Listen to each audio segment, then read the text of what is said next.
Listos. Ya son sí, sí, no te la respondo.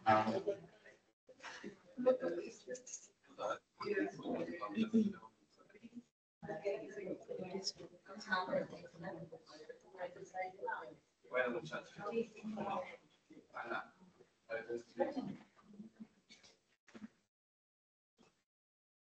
Muy buenos días a todos, muchas gracias por la asistencia nuevamente. Quiero agradecerles por el periodo de espera, pero ya solucionamos nuestras dificultades técnicas. Quiero dar la bienvenida a la presentación de hoy de la doctora Laura Figueroa sobre la obstrucción del tracto urinario fetal inferior, del tracto urinario inferior desde el punto de vista fetal, y que contó con la asesoría de la doctora Natalia Lenis, especialista en materno-fetal del Hospital General de Medellín. Muchas gracias.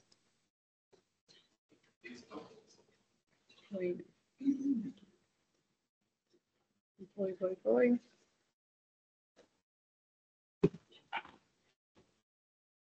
Ay, no me escuchan. Sí, me escuchan. Bueno, muy buenos días. Qué pena la demora para iniciar. Mi nombre es Laura Figueroa Gutiérrez, yo soy residente de segundo año de Ginecología y Obstetricia en la Universidad CES. Agradezco a la doctora Natalia Lenis, que está acá presente con nosotros, por la asesoría en esta charla.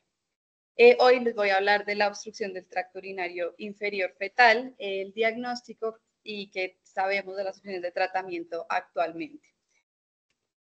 Lo primero, les voy a presentar un caso muy bonito, muy interesante que tuvimos en la institución para abrir este tema. Estas son las primeras ecografías de una paciente de 25 años, primípara, quien en la primera ecografía vemos que en la semana 12+1 encontraron esta imagen con la vejiga de 7.7 milímetros. Recuerden ese número. Para después le hicieron un control en la semana 21 en la que ya evidenciábamos una hidronefrosis bilateral. En ese momento realizaron, nos la remitieron a la institución para que Medicina Materno-Fetal lo viera por el hallazgo de esta imagen que ellos describen como una megalouretra o un quiste uretral, que en el control, en la evaluación dinámica en la ecografía, lo que se evidenciaba era que este quiste se llenaba y se vaciaba, y además vemos que en esta imagen, que el líquido amniótico de este bebé también está normal. En las evaluaciones posteriores, en la semana, veíamos este bebé cada 2-3 semanas. En las ecografías posteriores se evidenció esta vejiga aumentada de tamaño con paredes gruesas y dilatación de la uretra posterior, con dilatación, con hidronefrosis cada vez más marcada. Y algo importante en este feto era que veíamos el perímetro abdominal en percentiles superiores, en el caso de la semana 26 en el 87. Persistía en la semana 30 con esta imagen de hidronefrosis, y adicionalmente se evidenció esta imagen de un urinoma, que ya lo vamos a ver, es un signo de descompresión de la vía urinaria. Y continuaba con la dilatación del diámetro anteroposterior de las pelvis renales y el abdomen en percentiles superiores, y también con alteración del patrón arquitectónico del parénquima renal.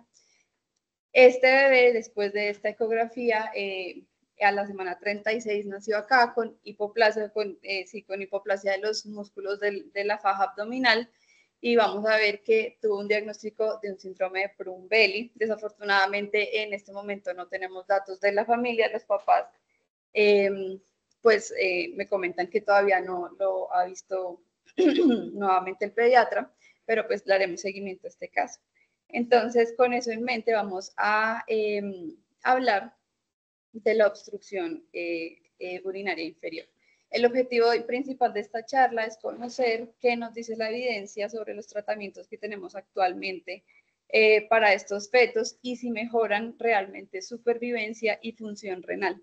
Para desarrollar este objetivo, lo importante es que conozcamos la patología, sus causas, sus criterios diagnósticos y las opciones de tratamiento que tenemos. La obstrucción del tracto urinario inferior, o LUTO por sus siglas en inglés, que es como lo vamos a encontrar como en la mayoría de la literatura, es un término amplio que abarca varias uropatías obstructivas que ocurren a nivel distal de la vejiga y finalmente me impiden o me dificultan el vaciamiento, pues la micción fetal, ya sea por un bloqueo mecánico o funcional. Es una patología poco frecuente, tiene una incidencia de 2 a 3 casos por cada 10.000 embarazos, pero pues es poco frecuente, pero pues tiene una alta tasa de mortalidad y morbilidad que está asociada principalmente a insuficiencia renal y a hipoplasia pulmonar en estos fetos. En su mayoría es de aparición esporádica. Hay algunos casos pues, que reportan casos pues, en hermanos que podría sugerir un patrón de herencia, pero en su mayoría son esporádicos y son más frecuentes de manera muy importante en los fetos varones que en las mujeres. Y esto es porque la principal causa de la obstrucción del tracto urinario inferior es la persistencia de las valvas uretrales posteriores, que es una anomalía congénita caracterizada por la aparición de una membrana en la uretra posterior y es exclusiva de fetos varones. La segunda causa en general y la primera causa en los fetos femeninos es la atresia o la estenosis uretral. Y pues también en las niñas es muy frecuente la malformación cloacal. Otras causas que el 20% restante pues nos ocupan son la megalouretra, que se presenta por una ausencia del desarrollo del cuerpo esponjoso y los cuerpos cavernosos, lo que me condiciona pues la dilatación de la uretra, el reflujo vesicoureteral, que es un paso retrógrado no fisiológico de la orina de la vejiga hacia los uréteres, por una disfunción, ya sea también mecánica o funcional, de la unión ureteropiélica, de la unión ureterovesical, perdón. Y el otro diagnóstico diferencial muy importante que tenemos es el síndrome o la secuencia de Prunbelli, también encontrada en la literatura como la secuencia de Eagle-Barrett, que es una anomalía congénita muy rara que se presenta en uno de cada 30 o 40.000 nacidos vivos, con una proporción muy importante de hombres a mujeres, 18:1, y se presenta pues principalmente por la presencia de valvas posteriores, uretrales posteriores. Lo que van a presentar estos fetos entonces es esta obstrucción que me va a condicionar una megavejiga. Esa megavejiga me condiciona un aumento de perímetro abdominal, distensión abdominal, que termina en una hipoplasia o atrofia de los músculos abdominales. Esta misma atrofia de los músculos abdominales no va a permitir pues, que se haga la correcta dinámica miccional y el feto, pues, por lo tanto, no puede orinar. Hay imposibilidad para el descenso testicular y también hace una dilatación ureteral que termina en una displasia renal. Ya vamos a hablar de la fisiopatología. Estos fetos también pueden presentar malformaciones cardiovasculares asociadas, gastrointestinales, musculoesqueléticas y de manera muy importante, la mitad de estos fetos va a presentar hipoplasia pulmonar. Entonces, ¿cómo vamos a hacer el diagnóstico de esta patología? Los objetivos del diagnóstico realmente es descartar anomalías asociadas, evaluar la función renal de los fetos para valorar el beneficio potencial del tratamiento en estos fetos. No todos son candidatos para tratamiento, porque pues, el propósito del tratamiento va a ser prevenir estas secuelas, no revertirlas.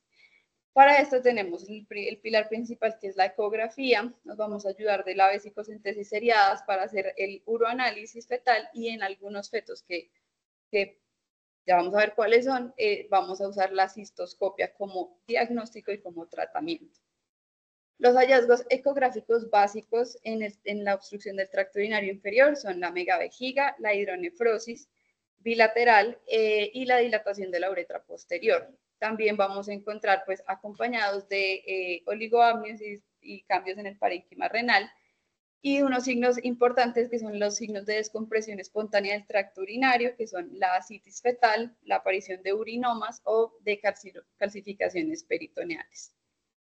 Entonces, propiamente los criterios diagnósticos vienen a ser la megavejiga antes de las 14 semanas, el diámetro vesical longitudinal mayor a 7 milímetros es un criterio diagnóstico. Después de las 14 semanas, lo tenemos que ver. La longitud vesical por percentiles, mayor al percentil 99, nos da un diagnóstico de megavejiga, que normalmente después de la semana 14 corresponde a más de 12, a 17 milímetros.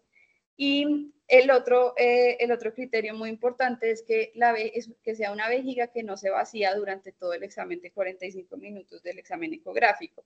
Eso lo que nos debe hacer pensar es que es muy importante que desde la semana 11, que yo puedo ver el sistema, pues que puedo ver la vejiga en la ecografía, yo ya haga una valoración dinámica de la vejiga que se vacíe y se llene durante el examen que estamos haciendo. Los otros signos ecográficos muy importantes es el signo de la cerradura, que corresponde a la dilatación de la uretra posterior, y la hidronefrosis bilateral, que si bien es un hallazgo común en fetos, pues por otras causas, es muy importante buscarlo en estos fetos. Claro que no todos lo presentan. Esa dilatación es pues mayor a 4 milímetros antes de las semanas 28 y mayor a 7 milímetros después de la semana 28. Y otros hallazgos ecográficos muy importantes son la alteración en el líquido amniótico y la distorsión del parénquima renal. Ambos me hablan de pronóstico, sobre todo el oligoamnios o el anhidramnios. Me hablan de pronóstico, y además cuando yo veo cambios ya superiores pues, de displasia renal, pues me habla con muy buena especificidad de una obstrucción del tracto urinario. Entonces, el diagnóstico prenatal del luto, pues para hacerlo contamos con estos signos ecográficos. Se nos presentan en un score muy importante para determinar pues esta probabilidad diagnóstica usando la presencia de megavejiga, la presencia pues de la dilatación ureteral, el oligo o el anhidramnios en fetos masculinos que sean pues diagnosticados antes de la semana 28. Cuando todos estos puntos se suman y nos dan un score mayor a 9.5, estamos ante una alta sospecha de una obstrucción del tracto urinario inferior. Teniendo en cuenta esto, pues sabemos que los signos ecográficos no son pues absolutos para diagnosticar la patología, especialmente si estamos ante un feto con un líquido amniótico normal. Entonces debemos evaluar todas las características. Entonces, ¿para qué quiero diagnosticarlo de manera antenatal y para qué quiero entonces intervenirlo? Estos fetos van a cursar con complicaciones muy importantes que condicionan una morbimortalidad muy alta, hasta dependiendo, pues, esto tiene mucha variación dependiendo de la etiología, pues no es una historia natural, digamos, de un solo curso, pero en general la mitad de estos fetos, pues hay una mortalidad del 50% en estos fetos por hipoplasia pulmonar. Entonces, lo primero es que cursan pues por obstrucción y por aumento de la presión retrógrada, van a cursar por un daño renal que me va a condicionar un oligoamnios. Ese oligohidramnios, lo que tenemos que entender acá es que el desarrollo pulmonar y renal está, pues, es codependiente. El líquido amniótico es lo que me da la base para la formación o para la expansión pulmonar, tanto de manera mecánica, porque da el espacio y que permite la dilatación de la vía aérea, y segundo, porque en sí mismo proporciona aminoácidos como la prolina que me van a permitir que el tejido conectivo de las vías aéreas termine de desarrollarse. Entonces, lo otro muy importante es que presentan disfunción vesical, no me condiciona una alta tasa de mortalidad pues, o morbilidad prenatal, pero pues después en la vía postnatal sí. Y lo otro muy importante es que estos fetos, por la disminución del líquido amniótico, van a presentar también alteraciones del desarrollo de las extremidades, malformaciones faciales, también malformaciones cutáneas por esa compresión que condiciona una secuencia de Potter. Entonces, ¿cuándo es el momento preciso para tratar a estos fetos? Tenemos una ventana de oportunidad que, para resumírselo en 3 palabras, es lo antes posible. Cuando estemos ante estos fetos y hagamos el diagnóstico temprano, debemos de una vez clasificar a esos pacientes para saber si son candidatos a tratamiento y hacerlo lo más temprano posible. Sin embargo, tenemos un tiempo límite que sabemos que es en el aspecto pulmonar, que sea antes de completar la fase canalicular del desarrollo, que se presenta de la semana 17 a la 26. En esta fase lo que va a suceder pues es la ramificación distal de la vía aérea, se va a completar pues la formación de los neumocitos y va a iniciar la producción del surfactante pulmonar. Si yo logro revertir o se pudiera revertir antes de esta semana la obstrucción urinaria, es posible que no presentara la hipoplasia pulmonar. Sin embargo, después de la semana 26, pues ya digamos no tendríamos posibilidad de revertir estos, pues de prevenir estos cambios. En el aspecto renal, tenemos que fijarnos, vuelve y juega lo mismo, tiene que ser lo antes posible, pero en este caso lo importante es que debemos actuar antes de que empecemos a ver cambios en la vía urinaria superior. Cuando veo cambios quísticos tempranos que luego se van a convertir pues, en una desorganización arquitectónica de la corteza renal y que van a progresar a displasia renal, ya es muy tarde para intervenir a estos fetos. Tenemos este estudio del 2017 que evaluaba cómo se comportaría la regresión de la megavejiga. Es un estudio de corte retrospectivo en el que cogieron el diámetro vesical longitudinal y la gestacional y lo relacionaron con los desenlaces postnatales y la probabilidad de resolución de este cuadro. Tuvieron 284 casos de megavejiga fetal, de los cuales 93 fueron de diagnóstico temprano y 191 de diagnóstico tardío después de la semana 18.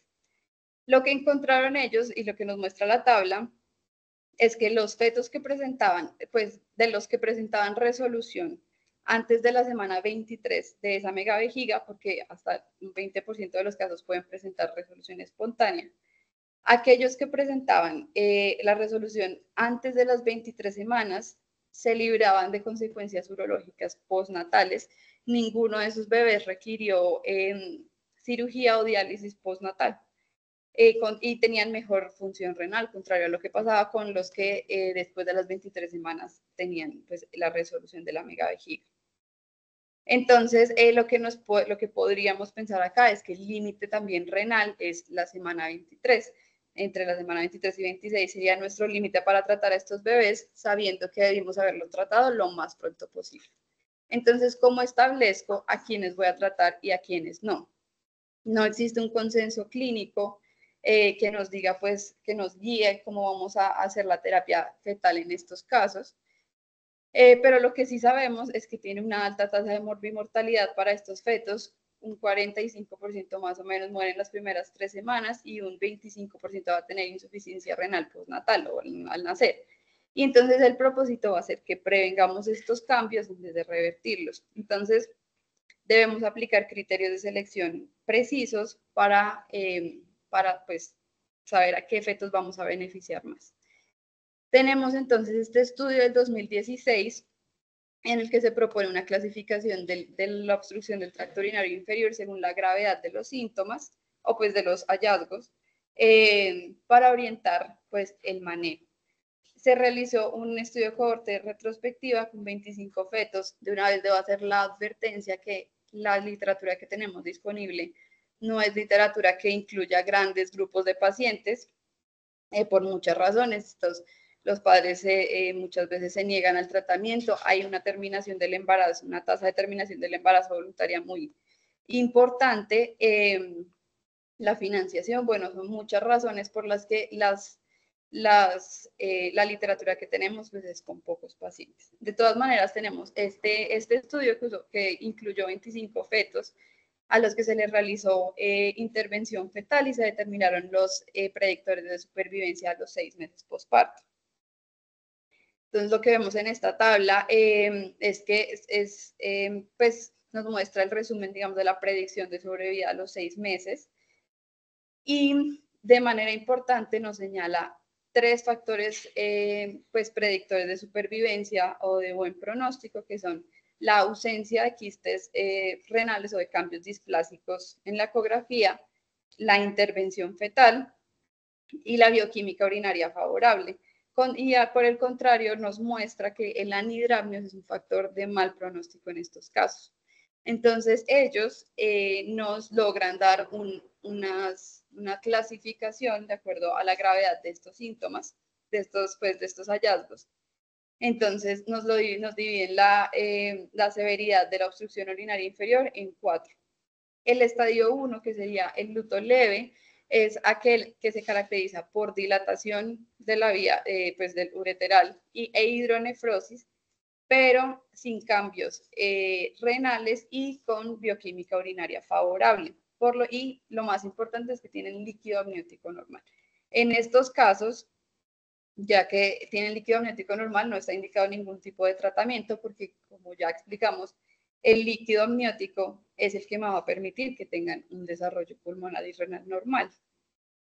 En estos casos, lo que sugieren los autores es que se haga un control ecográfico semanal y la reevaluación de estos fetos para ver en qué momento pasan a necesitar tratamiento en estadio 2. El estadio 2 es un luto severo, sin embargo, pues ya, es decir, ya tiene alteración del líquido amniótico establecido, un oligo o un anhidramnios, y tiene cambios renales en la ecografía y cambios de ecogenicidad renal, más no cambios displásicos quísticos.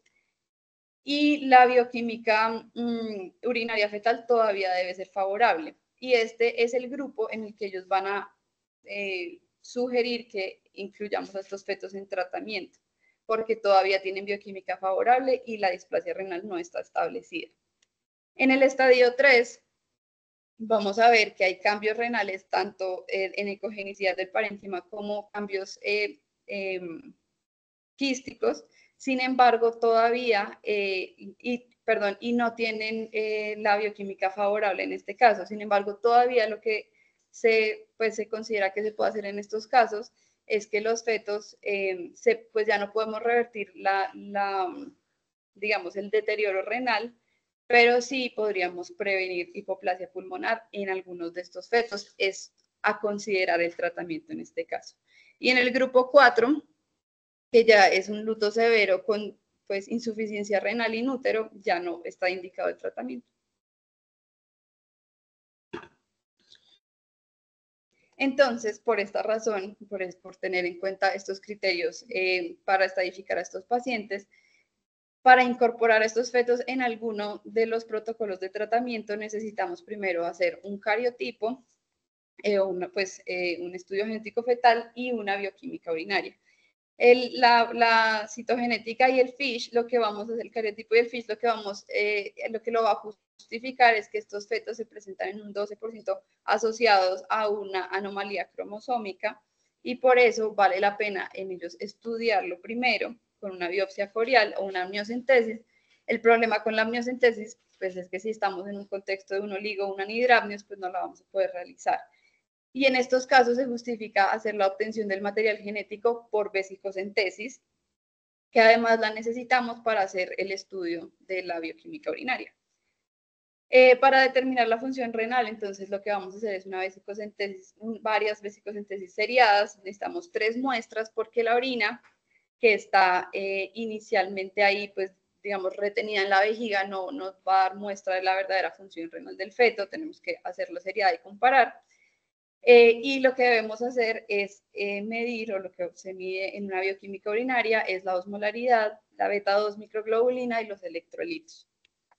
Entonces, ¿cuáles son digamos, los parámetros de función renal normal? Un sodio menor a 100 miliequivalentes por litro, cloruro menor a 90, un calcio menor a 8 miligramos por decilitro, la osmolaridad menor a 210. Recordemos que la orina fetal es hipotónica y cuando tenemos un riñón displásico, la orina la vamos a tener isotónica. Entonces, la osmolaridad es un punto muy importante a tener en cuenta. Y el otro factor más importante es la beta-2 microglobulina menor a 4. Si yo estoy fuera de estos parámetros, estaría pues ante un feto de mal pronóstico, clasificado en el grupo 3, que no tendría indicación de tratamiento, a menos de uno de los casos específicos. Entonces, ¿qué opciones de tratamiento tenemos? Tenemos estas 3 vías de intervención, la percutánea, que incluye la aspiración vesical, que si bien nos da pues el beneficio de descomprimir la vía urinaria, no altera o no restituye el líquido amniótico y no nos da pues beneficios adicionales, entonces no se usa en general.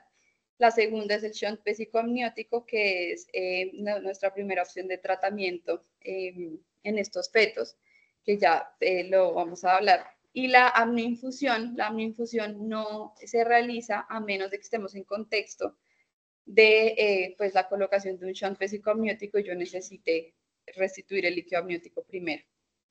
La fetoscopia es la segunda vía más importante para hacer cistoscopia en estos fetos, que va a ser diagnóstica y en algunos, dependiendo de la etiología, pues que se haga el diagnóstico en ese momento, podemos hacer cateterización uretral o ablación de las valvas posteriores. Y la cirugía abierta, que está descrita en la literatura, pero pues la literatura que está disponible son series de casos y ni siquiera los centros de referencia hoy en día la están haciendo. Entonces nos quedamos con la vía percutánea para colocación del shunt vesicoamniótico y la cistoscopia fetal. El shunt vesicoamniótico se realiza bajo pues valoración bajo guía ecográfica. El concepto es que vamos a dejar un extremo de un catéter pigtail en la vejiga fetal y el otro extremo en la cavidad amniótica. Debe hacerse bajo guía de Doppler, porque recordemos que al lado de la vejiga fetal están las arterias umbilicales y hay alto riesgo de una lesión vascular. Esa sería pues la primera complicación, pues la primera desventaja de este método, pues el riesgo de que esto suceda y adicionalmente el riesgo de que se desplace o migre el catéter o que se reobstruya. Adicionalmente, para realizar pues esta derivación necesitamos un líquido amniótico, pues haberlo restituido primero con una amnioinfusión para tener ese espacio potencial en el que depositar el extremo amniótico del catéter. ¿Qué nos dice la literatura entonces sobre el shunt vesicoamniótico? Este estudio del 2015 es el Pluto, que pretendía ser el estudio más importante respecto al tratamiento de estos pacientes. Lo que hicieron fue, lo que querían era evaluar la eficacia de la derivación vesicoamniótica percutánea para el luto. Tomaron 31, pues incluyeron 31 mujeres con fetos masculinos únicos que tuvieran diagnóstico de luto y las aleatorizaron para o colocación de la derivación o tratamiento conservador, que es un pues, expectante. Y el resultado primario de casi todos los estudios que vamos a ver es la supervivencia perinatal. El gran problema con este estudio fue que se tuvo que suspender por falta de reclutamiento. Estos pacientes, pues, en toda la literatura mencionan que es difícil llegar pues, a tener una gran cantidad de pacientes. Lo que ellos concluyen es que de los 31 fetos que incluyeron, 12 sobrevivieron y de esos 12, solamente al nacer 2 tenían una buena función renal y esos 2 habían sido intervenidos. Pues no es, digamos que algo estadísticamente significativo, sin embargo ellos concluyen que potencialmente pues la derivación vesicoamniótica puede darnos una pues mejoría en supervivencia perinatal. Y adicionalmente, otra cosa que nos dicen de manera importante es que es muy difícil, es muy poco probable que estos fetos con obstrucción del tracto urinario inferior nazcan con una función renal normal. Luego salió esta revisión sistemática en el 2017, que lo que pretendía pues también era investigar finalmente esa efectividad de la derivación vesicoamniótica. Y lo hicieron pues hasta el junio del 2015. Esto incluye el estudio que les acabo de hablar. Y en esta tabla, que yo sé que no se ve mucho, pero lo que quiero mostrar ahí es que los estudios son, digamos, los estudios más actualizados que tenemos es el Pluto, que fue un estudio que ya sabemos que tiene grandes limitaciones, y los otros dos estudios del 2015 son registros derivados del Pluto, que por supuesto también tienen muy pocos pacientes. Ahí vemos que el que más tiene pues son 48 pacientes. Sin embargo, les voy a mostrar los resultados de esta revisión sistemática y metaanálisis. Lo que nos dice lo que nos muestra este forest plot es que los estudios que incluyeron fetos con bioquímica no favorable, es decir, fetos en el grupo 3, mostraba diferencia entre intervenir y no intervenir. Y esto hablando de sobrevida perinatal. Sin embargo, ellos pues ahí mismo nos muestran estos resultados, y es que la sobrevida a largo plazo, a los 6 meses, al año y a los 2 años, no había diferencia entre si intervenir o no, y pues peor aún, que estos fetos tampoco hay diferencia o no nos impacta en la función renal de estos fetos intervenir o no. Lo que ellos concluyen entonces es que los datos que nos dan pueden sugerir pues que hay una ventaja para la supervivencia perinatal de los fetos que se les hace la derivación vesicoamniótica versus a los que no. Sin embargo, es solo perinatal, no a largo plazo y no mejora función renal. Este estudio pues tiene la limitante que no incluye estudios aleatorizados aparte del Pluto, que ya les conté, que no hay consistencia en los criterios de selección fetal. Veíamos que hay unos fetos con bioquímica favorable, otros que no, otros que podrían ser cualquiera, que no tenían en cuenta la bioquímica. Entonces no es claro los criterios pues para definir cuáles son los pacientes en estos estudios.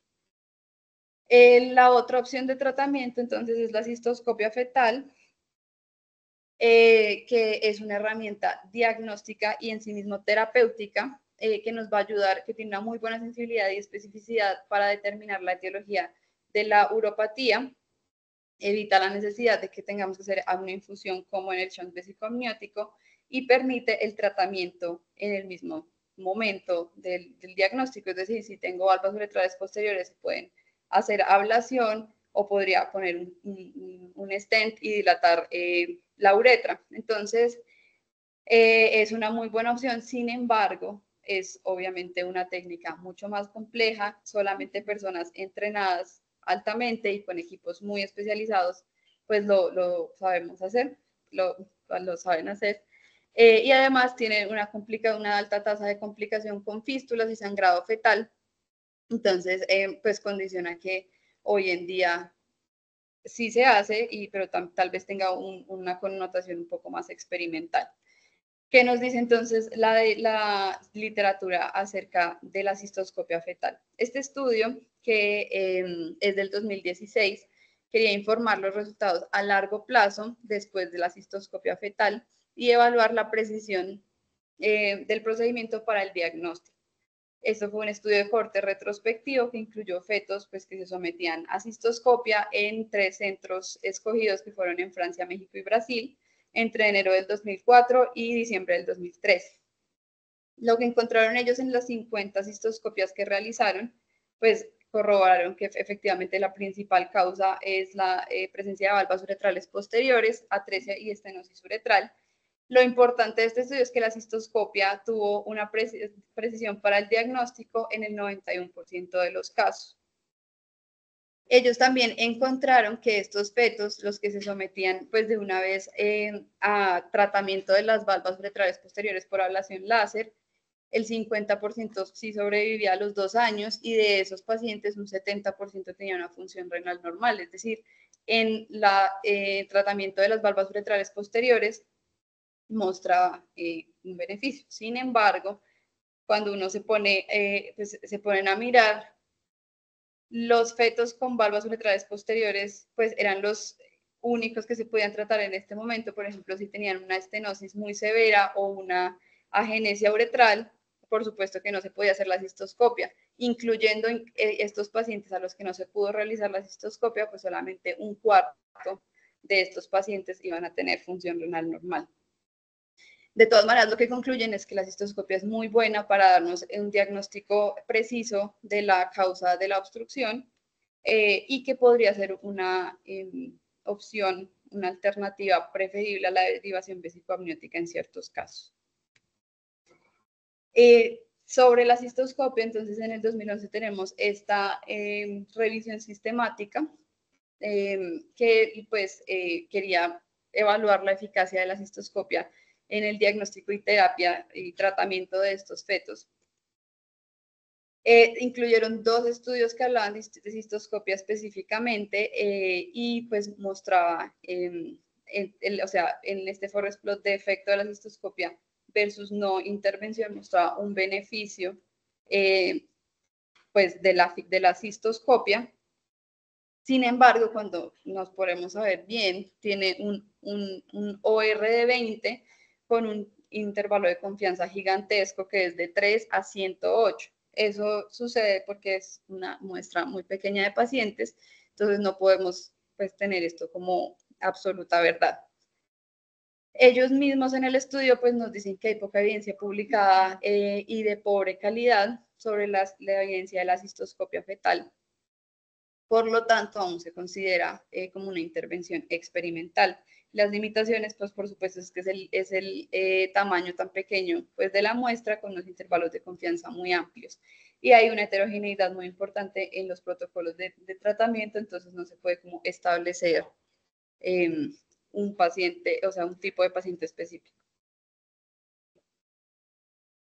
¿Y con qué tratamiento les va mejor a los que sí intervenimos? Entonces, en este mismo estudio, lo que nos muestran después es la comparación entre cistoscopia y shunt vesicoamniótico y vamos a ver que no hubo diferencia en ninguno.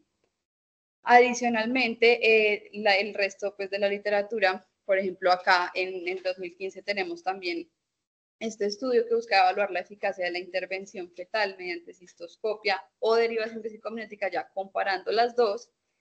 Y lo que hicieron fue clasificar, pues poner a los fetos en uno de los dos tratamientos o en manejo conservador. Lo que vemos acá en esta tabla es que si ustedes ven en la columna de la P, pues vamos a ver que aparte pues de la edad gestacional al diagnóstico no hay ninguna diferencia en lo que nos interesa, que es si sobrevida o supervivencia y función renal normal. Sin embargo, ahí los simbolitos que ven al lado de cistoscopia en los que están resaltados, al lado de cistoscopia y de shunt vesicoamniótico, lo que muestran ahí es que no hay, si bien no hay diferencia entre cistoscopia fetal y el shunt vesicoamniótico, sí hay diferencia entre comparar solo la cistoscopia fetal y la no intervención o el shunt vesicoamniótico y la no intervención. Es decir, si ellos muestran diferencia entre tratar con cualquiera de las dos opciones versus no tratar a estos pacientes. Entonces parece que la cistoscopia fetal y la derivación vesicoamniótica mejoran la tasa de supervivencia a los 6 meses frente a la no intervención, pero no, pues una versus la otra no hay diferencia. Teniendo en cuenta que ellos también concluyen o pues hacen la anotación que solo la cistoscopia fetal puede prevenir el deterioro de la función renal en los pacientes con valvas uretrales posteriores, que es lo mismo que encontraron en el estudio anterior. Este otro estudio que tenemos del 2020 también buscaba, es una revisión sistemática, perdón, una revisión sistemática y metaanálisis que buscaba comparar también estas dos estrategias terapéuticas y como resultado primario tenían en cuenta supervivencia perinatal y como resultado secundario supervivencia postnatal con función renal normal. Entonces vamos a ver estos dos forest plot que nos muestran arriba la sobrevida perinatal con shunt vesicoamniótico que muestra una diferencia favorable y el de abajo nos muestra el pues, mismo comportamiento cistoscopia versus no intervención que también nos muestra diferencia.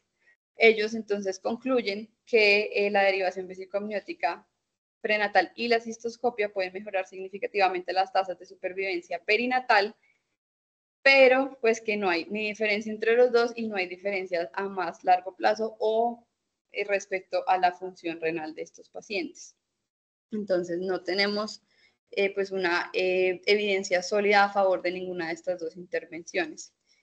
Lo mismo sucede en este otro estudio del 2019, que fue un estudio retrospectivo que incluyó 48 procedimientos, 23 cistoscopias fetales y 25 shunts vesicoamniótico entre el 2008 y el 2018.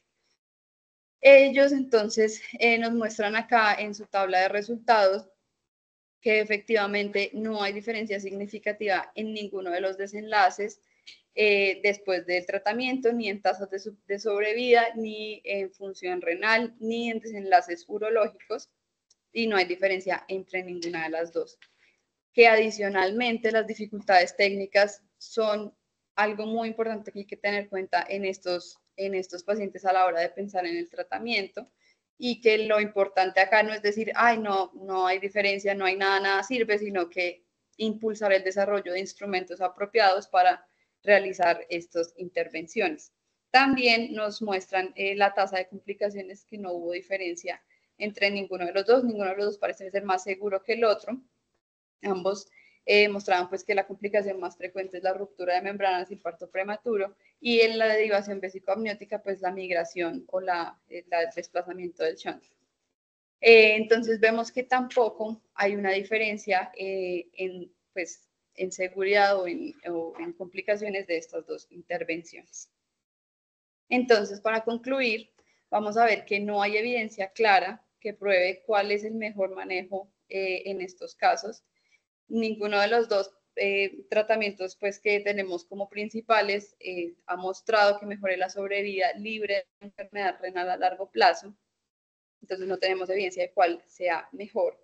El shunt vesicoamniótico entonces es nuestra opción más disponible y reproducible, a pesar de que pues, no muestre su superioridad sobre la cistoscopia, porque la cistoscopia aún es un tratamiento, un manejo experimental, y vamos a ver que no hay una correlación entre la bioquímica urinaria, la función renal a largo plazo, la edad gestacional en la que se presenta, es decir, tenemos pues todavía muchas cosas que establecer sobre estos pacientes. Muchas gracias.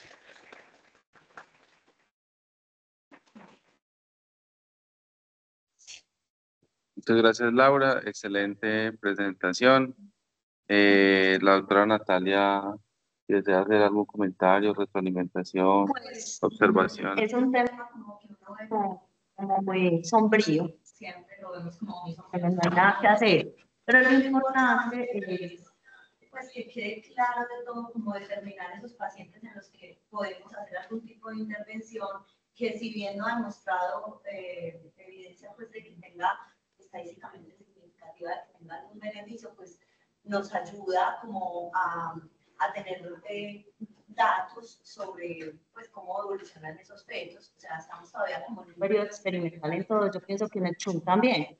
Pero podemos ofrecerle algo a esa pareja, a ese feto, a esa mamá que está esperando pues como algo diferente que nos muestra, que nos pueda mostrar un beneficio, ¿cierto?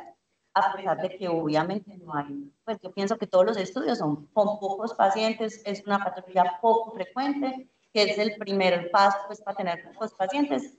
Lo otro es que hay muchas terminaciones voluntarias de la gestación. Los estudios, cuando uno va a analizar, por ejemplo, el uso de la cistoscopia, ve que muchos de esos pacientes lo sacan porque terminaron antes, hacen la cistoscopia, pero la mamá decide terminar el embarazo porque tuvo una fístula, el feto se complicó, entonces decide dentro del mismo estudio terminar el embarazo y no lo incluyen.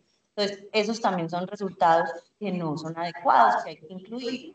Que sin embargo es fácil. Entonces esto también hace parte del análisis. La cistoscopia es una técnica muy compleja que no la hacemos los maternales, obviamente. Hay un grupo quirúrgico, la hacen los urólogos infantiles, pero también requiere pues, una curva de aprendizaje muy pues, una curva de aprendizaje en Colombia pues, no se hace. ¿Qué más importante? Es un tema sombrío y uno dice, pues la evidencia es súper mala, muestra muy mala y muy malos resultados, todo, como todo la medicina, cuando uno va a evaluar los estudios, hay cosas que no son adecuadas, pero bueno, como tener ese campo, saber qué decía esa paciente, para usted es muy importante, porque los residentes se ven enfrentados, es como la primera línea, se ven enfrentados a darle a la mamá que tiene el bebé, cuál es el diagnóstico, qué opciones de tratamiento hay. Entonces, conocer que el manejo es muy sombrío en esos grupos, en una gran cantidad de grupos de clasificación, pues es importante que hagamos un seguimiento adecuado de la primera consulta, ¿cierto? Y no crear ni falsas expectativas frente a eso, porque realmente es difícil como revertirlo cuando ya está establecido. Y en el aspectos que no, bueno, también con el diagnóstico muy interesante, es un caso que nos remitieron de la Guayana con una sospecha de un quiste rectal. Cuando llegó, nosotros evaluamos si era una opción como dinámica y bajaba, volvía, tenía una opción normal, esto es importante saber hasta dónde estamos. Muchas veces la medicina por ego y por todo eso la gente cree que, pues ahí, por ejemplo, no tenemos que hacer nada, porque es un que tenía líquido normal, que no hay que, ya si tuviera, por ejemplo, un líquido un poco disminuido, evaluar al paciente, saber cómo hacer el diagnóstico y enfocar al paciente de manera individual. Por ejemplo, ese niño nació con nosotros miramos que era pues algo dinámico, que posteriormente veíamos un pecho con un perímetro abdominal grande, que no tenía testicular, que tenía características que nos hacían sospechar pues el síndrome, finalmente se pudo corroborar. Entonces es importante también para orientarnos en el diagnóstico. Un tema interesante, que nos escuchan no solo de la medicina, sino también de la vida en general. Gracias, doctora. Sí. Ay, felicito a Laura, que es un esfuerzo muy grande, pues ella de pronto pensó encontrar más soluciones a esto, cuando me lo vea, estoy bien, pues la literatura es muy mala, no sé, pero bueno, ahora si quiere necesitarlo, ahora, y lo digamos, y ella lo hizo bien, hizo un buen ejercicio científico, cuando la usa la lectura, muy bien. Gracias, doctora. Doctora Natalia, muchas gracias por el apoyo brindado a Laura. No sé si alguien del auditorio tiene algún comentario, alguna pregunta. Y Juan Pablo, ¿hay alguien, un mensaje o algo de los que están conectados virtual? ¿Alguien de los que están conectados virtual? Doctor Daniel, sus felicitaciones. Me gustó mucho la charla. Gracias. Bueno,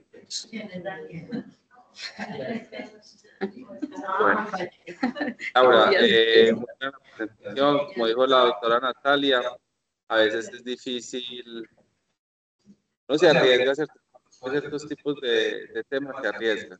Hay temas que, digamos, que son muy taquilleros, pero también no tiene que enfocarse mucho. Temas como estos que si bien no son pues como lo que vemos todos los días, pero vale la pena hacer una revisión de cada cierto tiempo y evaluar si hay avances o no hay avances, que baja la evidencia, y ahí de nuevo, yo creo que me parece válido, hiciste una presentación buena, revisaste los artículos que hay, revisiones sistemáticas de los pacientes, pero digamos que es la única forma de que si aquí hay 5 casos y en México otros 5, hay otros 10, es la única forma de tener un poquito más de pacientes y que quede claro que realmente no hay evidencia contundente en esto, sino una recolección de información de experiencias que han tenido ellos con unas conclusiones muy claras que las diste al final.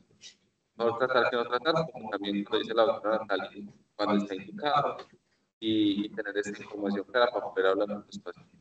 Entonces, quiero felicitar por la presentación. Muchas gracias, doctor. Muchas gracias a todos los asistentes.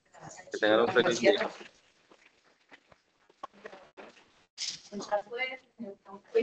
Gracias, doctora.